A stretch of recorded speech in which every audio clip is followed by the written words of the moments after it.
गर्मी में ठंडे ठंडे पानी पूरी वाली। लीजिए मम्मी जी, मैंने आप सबके लिए बढ़िया सा पुदीने का पानी बना दिया है। दे बहू, तू मेरा कितना ध्यान रखती है। सच में मैं तो बहुत खुश नसीब हूँ कि मुझे तेरी जैसी बहू मिली। उसके बाद सब साथ में सीमा का बनाया हुआ पुदीने का पानी पीते हैं, जो कि बहुत ही ठंडा था। उसको पीने के बाद भाभी, सच में आपने तो कमाल कर दिया। पुदीने का पानी इतना मस्त और लाजवाब था, सारी गर्मी ही निकल गई। लेकिन अगर आपने पुदीने का पानी बनाया ही था तो आप हमारे लिए पानी पूरी भी बना देते। आपके हाथ की पानी पूरी खाकर तो और भी ज्यादा मजा आता है। हाँ पायल, आज तो मैंने पुदीने का पानी सिर्फ इसलिए बनाया था क्योंकि मम्मी जी को एसिडिटी हो गई थी, जिसकी वजह से उनके पेट में जलन हो रही थी और साथ में तले हुए पूरी खाती तो ठीक नहीं रहता, इसलिए मैंने सिर्फ पुदीने का पानी बना दिया है। लेकिन मैं तुम्हारे लिए बाद में बना दूंगी। अरे क्यों बेवजह बहू को परेशान कर रही है। वैसे भी हमें 1-2 दिन बाद गांव में शादी के लिए जाना है, तब तुम्हें वहाँ जो भी खाना है तुम खा लेना। अभी बहू को और ज्यादा काम है, पैकिंग भी करनी है। अच्छा ठीक है मम्मी, कोई बात नहीं। भाभी तो हमारे लिए बाद में भी कभी भी पानी पूरी बना देगी। इस तरह सब बात करते हैं। उसके बाद सीमा घर का बाकी काम खत्म करने लगती है। इस तरह रात हो जाती है और रात को जब रजत जॉब से घर वापस आता है तब सब साथ में खाना खाते हैं। अरे बेटा, तुम्हारे पास आज तुम्हारे ताऊ जी का फोन आया था और तुमने उन्हें सारे सामान की लिस्ट अभी तक बनाकर नहीं भेजी। माफ करना पापा, लेकिन आज मैं इम्पोर्टेंट मीटिंग में था, जिसकी वजह से मैं कुछ कर नहीं पाया। कोई बात नहीं, मैं आज रात को सब करके भेज दूंगा। यहाँ तक कि कुछ सामान तो हमें यहाँ शहर से ही लेकर जाना है, तो कोई परेशानी नहीं होगी। मैं कल सब कुछ लेकर पार्सल करवा दूंगा। आखिर हम कितने दिनों बाद गांव जाएंगे और वहाँ पर पूरा परिवार इकट्ठा होगा। यही शादी ब्याह का माहौल होता है, जहाँ सब एक साथ काफी समय बाद इकट्ठे होते हैं और समय बिताते हैं। इस तरह सब खाना खाकर अपने अपने कमरे में सो जाते हैं और सीमा भी सारा काम खत्म करके अपने कमरे में जाती है। तब वो रजत के लिए कोल्ड कॉफी लेकर जाती है। रोहन अपना सारा काम खत्म करता है और कोल्ड कॉफी पीता है। तुम सच में हम सबका कितना ख्याल रखती हो। इतनी गर्मी में कोल्ड कॉफी पीकर मजा आ जाता है। अच्छा सुनो, तुम ये पैसे रख लो और इनसे अपनी मर्जी और अपनी पसंद के कपड़े ले आना। हमें शादी में जाना है और तुमने अब तक शॉपिंग भी नहीं की। हाँ कोई बात नहीं, इतने पैसों की क्या जरूरत है। क्यों जरूरत नहीं है, आखिर हमारे परिवार में ही शादी है, तो तुम्हें तो सबसे बेस्ट दिखना चाहिए। और माफ करना कि मैं तुम्हारे साथ मार्केट नहीं जा सकता। मैं अपने कामों में ही इतना उलझा हुआ हूँ कि तुम्हारे साथ कुछ शॉपिंग भी नहीं कर पाया। पर कोई बात नहीं, कल तुम मम्मी के साथ चली जाना। अच्छी कोई बात नहीं, आपको परेशान होने की जरूरत नहीं है, मैं सब देख लूंगी। उसके बाद दोनों सो जाते हैं। अगले दिन सुबह सीमा उठती है और उसके बाद वो घर का सारा काम करती है। बाप रे, आज तो खुद से ही ज्यादा खतरनाक वाली गर्मी है। काम करते हुए भी ज्यादा पसीना आ रहा है। उसके बाद सीमा घर का सारा काम खत्म करती है और उसके बाद वो अपनी सास सुनीता के साथ बाहर शॉपिंग करने जाती है। बेटा, तुम अपने लिए कैसी भी ड्रेस पसंद कर सकती हो। कोई बात नहीं मम्मी जी, मैं साड़ी ही पहन लूंगी। अरे बेटा, साड़ी तो तुम हमेशा घर में वैसे भी पहनती हो।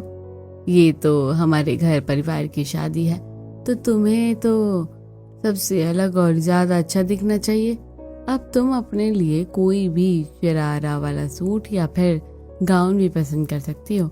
जो तुम्हें चाहिए वही ले लो। जी बहन जी, मैं आपको और पीस दिखा देता हूँ। हमारे पास अभी और भी अच्छे अच्छे नए डिजाइन वाले पीस आए हैं। उसके बाद दुकानदार सीमा को और भी डिजाइन दिखाता है, जिसके बाद सीमा 1-2 ड्रेस अपने लिए पसंद करती है और शांति भी अपने लिए 1-2 साड़ी खरीद लेती है। शॉपिंग करने के बाद दोनों घर वापस जा रही थी, लेकिन बाहर बहुत तेज धूप थी और गर्मी से दोनों बहुत परेशान हो रही थी। अरे दहिया, देखो तो सूरज कितना तेज उबल रहा है और साथ में हमें भी अपने साथ उबाल रहा है। तुम्हारा चेहरा तो बिल्कुल टमाटर की तरह लाल हो गया है बहू। हाँ मम्मी जी, इतनी कड़ी गर्मी में हम धूप में इतनी देर से घूम रहे हैं, तो इस वजह से चेहरा लाल हो जाता है। बस जल्दी से घर जाकर आराम करेंगे। फिर दोनों घर वापस आती हैं और उसके बाद सीमा अपने और सबके लिए गोंद कतीरे में खंड को अच्छे से मिक्स करने के बाद शरबत बनाती है और वो सबको देती है। अरे बेटा, मैं भी अभी बाहर गर्मी से सामान लेकर आया हूँ। बिल्कुल शरीर तपने को हो गया है। अच्छा हुआ तुमने ये ठंडा ठंडा शरबत बना लिया। यूँ तो हमारी बहू हम सबका बहुत ध्यान रखती है। हम भी अभी बाहर से शॉपिंग करके आए हैं। धूप में मानो बिल्कुल तप गए थे और ये शरबत पीकर काफी अच्छा लग रहा है। इस तरह गर्मी में सबका हाल बेहाल हो रहा था और फिर अगले दिन सबका गांव जाने का दिन आ जाता है। सभी रेलवे स्टेशन पर जाते हैं और ट्रेन आने का इंतजार कर रहे थे। जल्दी से ट्रेन आ जा भाई, बड़ी गर्मी लग रही है। लगता है ट्रेन आने वाली है, आवाज आ रही है। उसके बाद रेलवे स्टेशन पर ट्रेन आ जाती है और सब ट्रेन में चढ़कर अपनी अपनी सीट पर बैठ जाते हैं और सामान भी ऊपर रख देते हैं।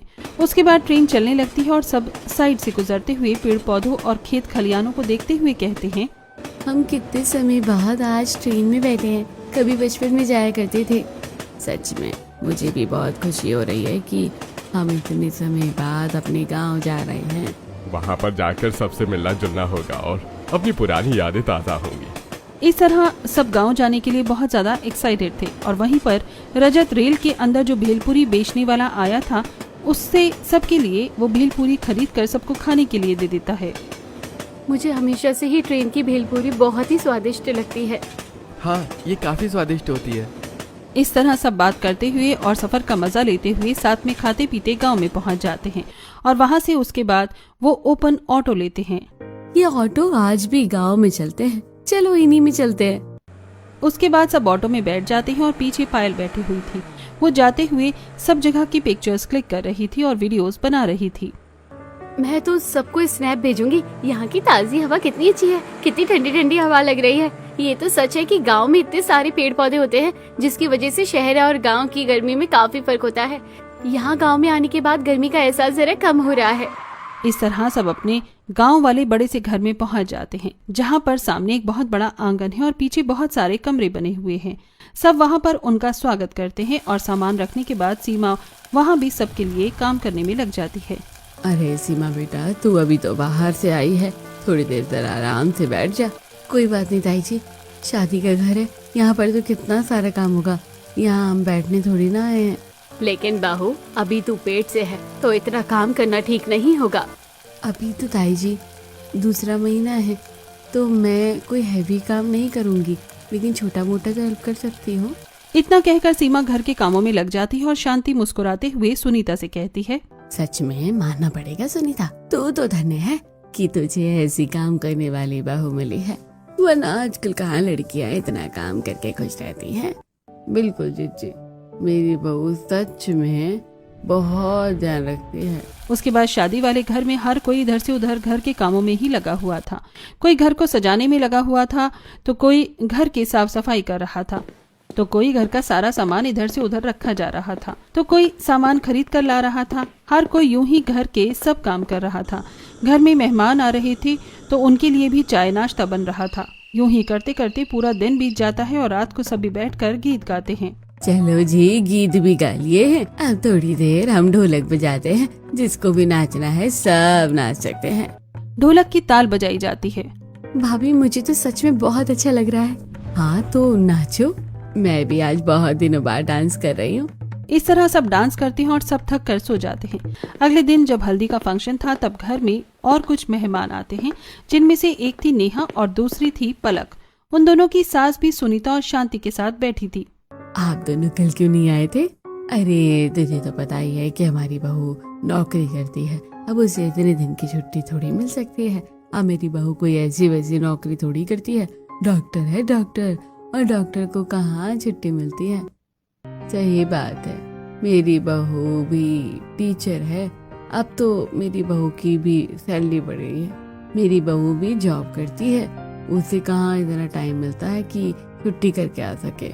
जॉब करने के बाद तो सब बदल जाता है। अब तू क्या जाने सुनीता इस बारे में। हाँ ठीक है, जॉब करती है, अब शादी में आए हो तो अच्छे से शादी को एंजॉय करो। एक तरफ दोनों बहुओं की सास बड़ा प्राउड फील कर रही थी कि उन दोनों की बहू जॉब करती है और वहीं दूसरी तरफ नेहा और पलक भी सीमा को कहती हैं, अरे सीमा, हम जब से आए हैं तब से तुम घर के कामों में लगी हुई हो, इसके अलावा भी कभी कुछ सोच लिया करो। अरे ये घर के काम के अलावा और क्या सोच सकती हैं? इसका यही तो काम है, पूरा दिन यही तो करती है बस। पढ़ी लिखी होती तो हमारी तरह नौकरी करती, बेचारी ने पढ़ाई ही नहीं की, इसलिए घर के कामों में निपुण है।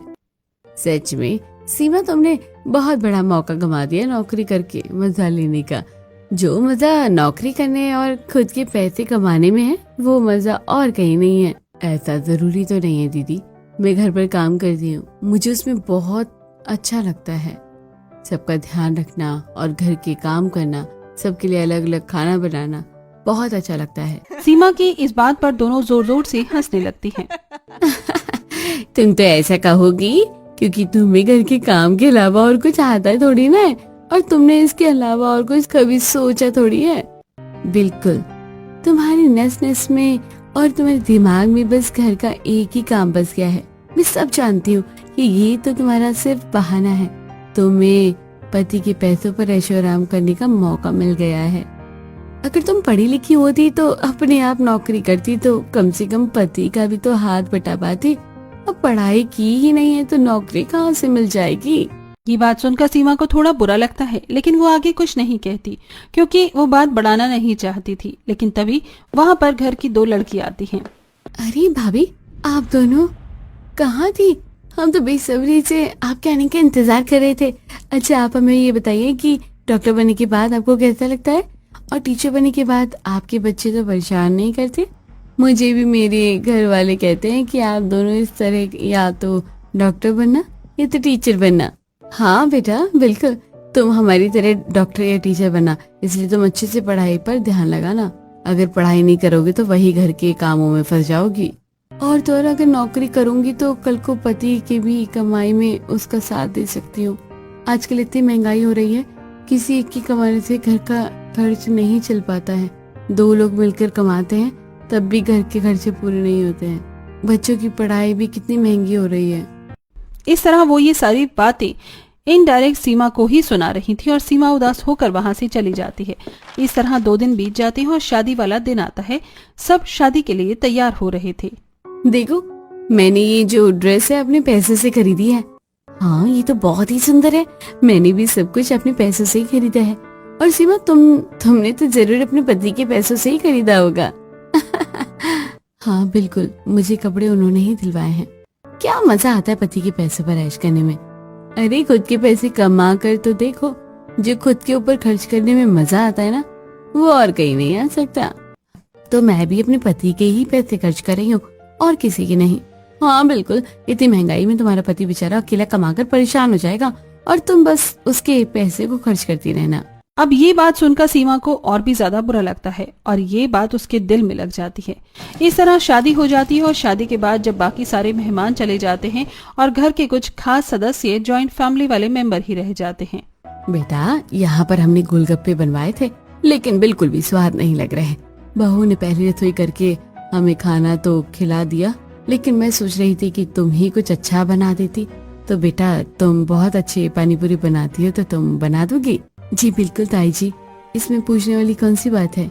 आप बस बताइए, मैं अभी बना देती हूँ। अब सीमा रसोई में जाती है और जल्दी से एक बड़ी सी परात में आटा लेकर उसे अच्छे से गूंथना शुरू करती है। उसके बाद वो थोड़ी सी इमली को भी पानी में भिगोकर थोड़ी देर के लिए रख देती है। वहीं दूसरी तरफ जब आटा सेट हो जाता है तब सीमा उन्हें छोटा छोटा बेलना शुरू करती है। इतनी गर्मी में ऐसे में तो बहुत ज्यादा परेशान हो जाऊंगी और ऐसे बहुत ज्यादा टाइम भी लगेगा। एक काम करती हूँ, बड़ी बड़ी रोटी बनाने के बाद उन्हें ग्लास में से कट कर दूंगी। अब सीमा बिल्कुल ऐसा ही करती है। वो बड़ी सी रोटी बेल लेती है और उसके बाद उसे छोटे छोटे पूरियों में काट लेती है। इस तरह सीमा का काम थोड़ा जल्दी हो जाता है और उसके बाद वो गैस पर एक कढ़ाई रखती है और उसके अंदर ढेर सारा तेल डाल देती है। फिर वो तेल को थोड़ी देर गर्म होने देती है। जब तेल अच्छे से गर्म हो जाता है उसके बाद वो छोटी छोटी पूरियां डालकर पानी पूरी के लिए पूरी बना लेती है। इस तरह वो फूलते हुए सारी पूरी बनकर तैयार हो जाती हैं। अब बस सीमा का पानी बनना था। अब जो सीमा ने इमली भिगोई थी उसे वो निकाल लेती है। पहले इमली का मीठा पानी तैयार कर लेती हूँ, उसके बाद पुदीने का पानी भी तैयार कर लूंगी। इस तरह पहले सीमा इमली का मीठा पानी तैयार कर लेती है। उसके बाद वो पुदीने और धनिया में 1-2 लहसुन की कलियां डालकर उसके अंदर थोड़ा सा अदरक भी डाल देती है और उसके बाद उसे अच्छे से पीस लेती है। फिर वो उसे पानी में डालकर उसमें थोड़ा सा काला नमक और जलजीरा डाल देती हैं, जिसके बाद खट्टा मीठा पानी भी तैयार हो जाता है। उसके बाद वो उसके अंदर बर्फ डालकर नींबू को गोल गोल पीस में काटकर उसमें डाल देती हैं। इस तरह वो सब कुछ तैयार करती हैं और जब सभी सीमा के बनाए हुए पानी पूरी खाते हैं तो सभी को वो बहुत स्वादिष्ट लगते हैं। सब उसकी बहुत तारीफ करते हैं। मानना पड़ेगा सीमा बहू, जितनी अच्छी पानी पूरी तू बनाती है उतनी ही कोई भी नहीं बना सकता। और सबसे बड़ी बात, हमारी बहू ने तो एकदम ठंडी ठंडी पानी पूरी खिलाई है। इतनी गर्मी में ये ठंडा पानी पीकर मजा आ गया। हाँ भाभी, सच में कमाल कर दिया। हमारी नई भाभी को भी आपके हाथ की पानी पूरी बहुत अच्छी लगी है।